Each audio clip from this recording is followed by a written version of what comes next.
Credit ఉండదు, పెద్ద వాళ్ళ మాటలకు కూడా విలువ ఉండదు. అవి నేను పట్టించుకోను. ఎందుకు గత ప్రభుత్వాన్ని మీరు టార్గెట్ చేయడానికి అంటే మల్లన్నను పిన్ చేసిరా గత ప్రభుత్వం పాలకులు? లేదు, మల్లన్నను ఎవరు పిన్ చేయలే, మల్లన్ననే పిన్ చేసిండు. ఎందుకని?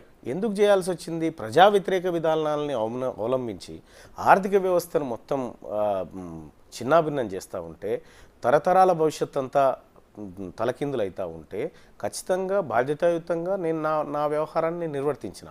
కాబట్టి అది సహజంగానే అప్పటి పాలకుల కంటగింపుగా ఉంది. నేను ఆ గవర్నమెంట్తో పంచాయతీకి నేను దిగాను. ఆ గవర్నమెంట్ నాతో దిగలే. గతంలో ఉన్నటువంటి గవర్నమెంట్తో ప్రతి స్కీమ్లో ప్రతి స్కామ్లో నేను గొడవకు దిగినాను.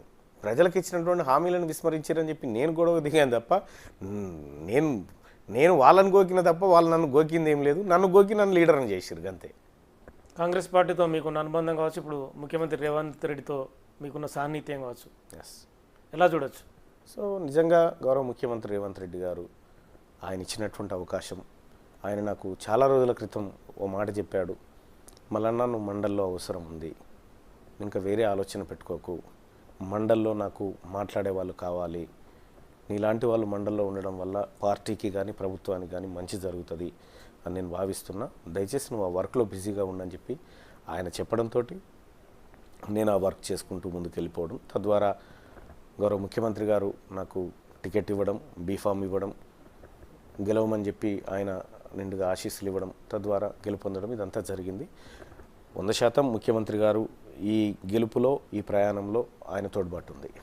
చిన్న క్వశ్చన్ ఏమనుకోనండి, గతంలో మీరు ముఖ్యమంత్రి అదే రేవంత్ రెడ్డి ప్రతిపక్షంలో ఉన్నప్పుడు చాలా వరకు తిట్టిన పరిస్థితి, మళ్ళీ అదే ముఖ్యమంత్రి మీరు పొగుడుతున్న పరిస్థితి. అప్పుడు నేను జర్నలిస్ట్గా, అంటే రెండు అంశాలు చెప్పాలి ఇక్కడ. రైట్, అక్కడ జర్నలిస్ట్గా ఉన్నప్పుడు కాంగ్రెస్ పార్టీని కూడా చాలాసార్లు విమర్శించిన.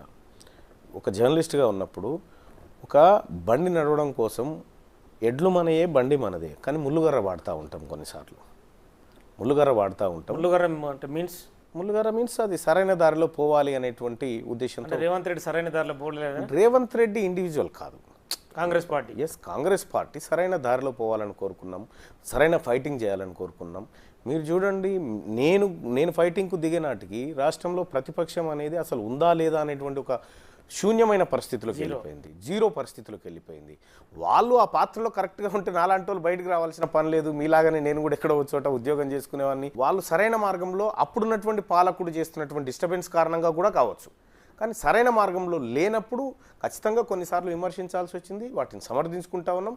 వాళ్ళు సరైన మార్గంలోకి వచ్చినప్పుడు సంతోషిస్తూ ఉన్నాం. అంటే మీకు భయపడే టికెట్ ఇచ్చింది అనేది కొంతమంది నుంచి వస్తున్నారు.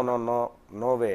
రేవంత్ రెడ్డి గారి గురించి, ఆయన దమ్ము గురించి, ఆయన ఒకరికి భయపడతాడనేటువంటి విషయాల గురించి మనం చాలా తక్కువగా మాట్లాడుకుంటే బెటర్. ఆయన వెరీ స్ట్రాంగ్ పర్సన్. ఆయన తీసుకునేటువంటి నిర్ణయం నిక్కచ్చిగా తీసుకుంటాడు. ఏదైనా చేయాలనుకుంటే 1,00,000 మంది అడ్డొచ్చినా చేసేస్తాడు అది. కాబట్టి తీన్మార్ మల్లన్న వాయిస్ అవసరం అనుకున్నాడు, తీన్మార్ మల్లన్న కష్టపడ్డాడు, తీన్మార్ మల్లన్న గత పాలకుడి పైన చేసినటువంటి పోరాటం కావచ్చు, గత పాలకుడు తీన్మార్ మల్లన్న మీద చేసినటువంటి హింస కావచ్చు, వీటన్నిటికీ ప్రతిఫలంగా మల్లన్నకు గుర్తింపునివ్వాలని ముఖ్యమంత్రి గారు భావించారు. కాబట్టే ముఖ్యమంత్రి గారు టికెట్ ఇచ్చినారు, పిసిసి అధ్యక్షులుగా ఆయన అవకాశం ఇచ్చినారు.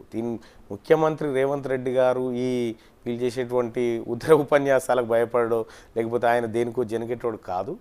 ఆయన నిక్కచ్చిగా నిఠారుగా నిలబడేటువంటి వ్యక్తి. ఎమ్మెల్సీ ఎన్నికల్లో మీరు గెలిచిన తర్వాత ఒక వీడియో బయటకు వచ్చింది నల్గొండ జిల్లాలో.